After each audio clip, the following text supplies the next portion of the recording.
Hey guys, today I'm working on my lift links for my Cub Cadet Category 0 3-point lift. And I just want to give you guys a basic overview of how I did it. That way if you want to do it the same way, you can see the process that I went through in making these. This piece here started out as a grade 5 5/8 bolt. And obviously I had to add about 2 inches of thread onto it, which was no easy task. That took some doing. Looking back on it now, I should have just went with all thread, but I wanted something a little bit stronger, so I went with a bolt.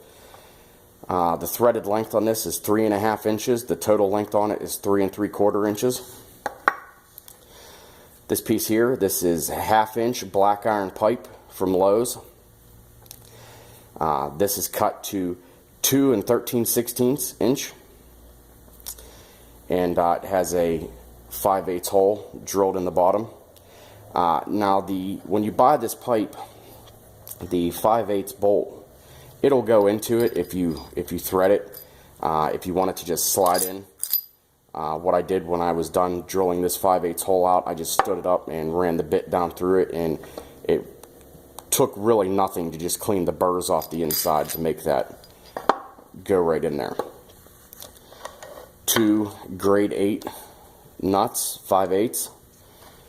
Category 0 weld-on ball end, and this is another grade 5 5/8 bolt, 4 inches long. Once I had this cut, how I put this together to keep everything straight, I put the bolt through and I put both the nuts on, and this ensures that it's welded pretty straight. Now keep in mind, if you jam these nuts together, the bolt will not turn freely, and when this is all said and done, you're going to want this to turn freely so this can thread right in there. Pretty much if the nuts both have a flat spot together, then it should be free to turn. And once I had it set up like this, I went ahead and I tack welded the nuts together, and I tack welded the nuts onto the end of the pipe. Once I had a couple tack welds on it, I went ahead and pulled the bolt out. The second you get a couple tack welds on, get the bolt out of there. The longer the bolt stays in with all the heat, the less chance you have of being able to get the bolt out later. So do not weld this solid with the bolt still in there. That's asking for trouble. So once you have the tack welds on it, you can go ahead and pull the bolt out. It may or may not come out easy, but it should come out. And you'll end up with obviously something that looks like this, all welded together. And go ahead and weld it solid, clean up your welds, do whatever you want to do. Once I got to that point, the bolt that I used to hold it all together, I then cut the head off it and stuck it through like this.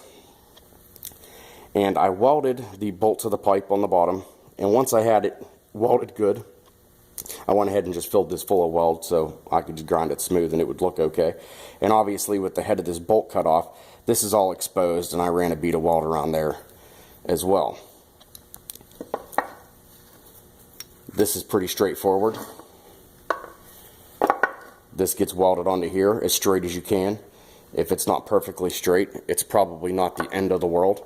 It might look a little funny, but it'll probably function just fine.